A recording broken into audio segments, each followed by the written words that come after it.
We guard presents कौन जीत रहा है, को पावर्ड बाय सेंसोडाइन एंड विमल।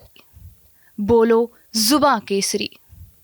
उत्तराखंड में चारधाम यात्रा शुरू हो चुकी है और लाखों की संख्या में श्रद्धालु दर्शनों के लिए निकल चुके हैं। लेकिन कई जगह ऐसी भी हैं जहां पर लंबी लंबी लाइनें लगी हुई हैं, जिसकी वजह से कई कई घंटों तक लोगों को अपनी गाड़ियों में ही जो है बैठना पड़ रहा है, वहीं पर ही अपनी रात भी गुजारनी पड़ रही है, जिसकी वजह से लोग जो है श्रद्धालु वो काफ़ी परेशान हैं।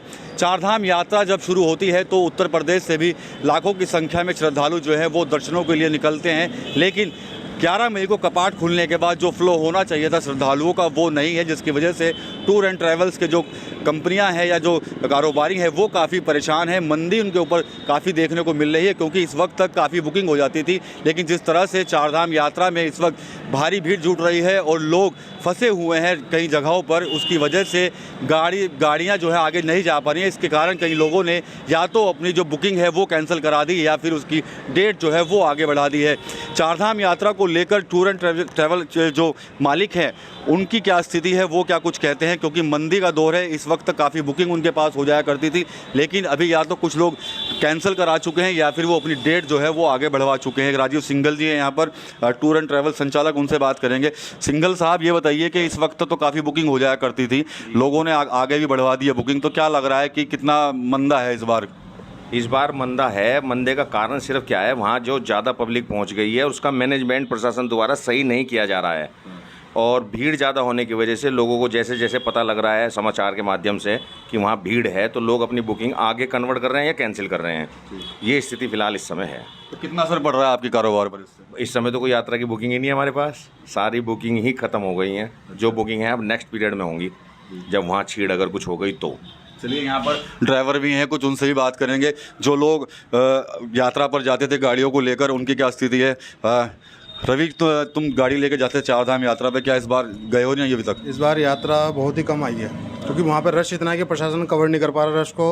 और जैसे हर साल होता था कि यात्रा स्टार्टिंग से ही काफ़ी चालू हो जाती थी, हम लोग स्टार्टिंग से चलते थे। तो इस बार जो स्थिति यही है कि कुछ पार्टियों ने बुकिंग कैंसिल कराई है और डेट आगे बढ़वाई है, क्योंकि इस टाइम रश इतना है कि वहाँ पे जाने की जगह ही नहीं है। पार्किंग में इतनी व्यवस्था नहीं है कि पार्किंग में गाड़ी खड़ी हो, रोड पे गाड़ी 5-5 किलोमीटर तक पहले खड़ी हुई गाड़ी। होटल आप ऑनलाइन बुक कर रहे हैं तो ऑनलाइन भी बुकिंग आपकी नहीं हो पा रही, इतनी बुरी व्यवस्था है फिलहाल वहाँ की। बाकी वहाँ के प्रशासन को अलर्ट कर देना चाहिए कि अभी फिलहाल कुछ बंदे जो है जिनकी डेट फिक्स है वही जाएँ, अदरवाइज़ और कोई ना जाए तो ज़्यादा बढ़िया है, तभी कवर हो पाएगा, वरना कवर नहीं हो पाएगा, रश ज़्यादा बढ़ जाएगा। तो आप गए हैं अब तक नहीं यात्रा पे? नहीं, अभी तो नहीं, क्योंकि रश ज़्यादा है और बुकिंग है नहीं हमारे पास। जैसे कि भाई साहब ने बताया अगले पीरियड में ही आएगी बुकिंग, तो भीड़ ज़्यादा है। वैसे तो खाली है, काम है नहीं, इस वजह से। तो चाहे टूर एंड ट्रैवल के संचालक हों या फिर ड्राइवर जो जिनको बुकिंग मिलती है या वो यात्रा पर जाते हैं, सबके सामने इस समय संकट है, क्योंकि कई लोगों ने तो अपनी बुकिंग कैंसिल करा दी है या फिर कुछ लोगों ने अपनी डेट जो है वो आगे बढ़ा दी, ताकि भीड़ अगर कम होगी तो वो लोग आगे जाएंगे, क्योंकि भीड़ वहाँ पर भारी पहुँच रही है, जिसकी वजह से घंटों घंटों तक जो है जाम में फंसना पड़ रहा है, जिसकी वजह से श्रद्धालुओं को तो दिक्कत हो ही रही है, लेकिन साथ ही साथ जो ड्राइवर्स हैं या फिर संचालक हैं उनको भी काफ़ी दिक्कतों का सामना करना पड़ रहा है। TV9 यूपी के लिए सहारनपुर से विकास कपिल।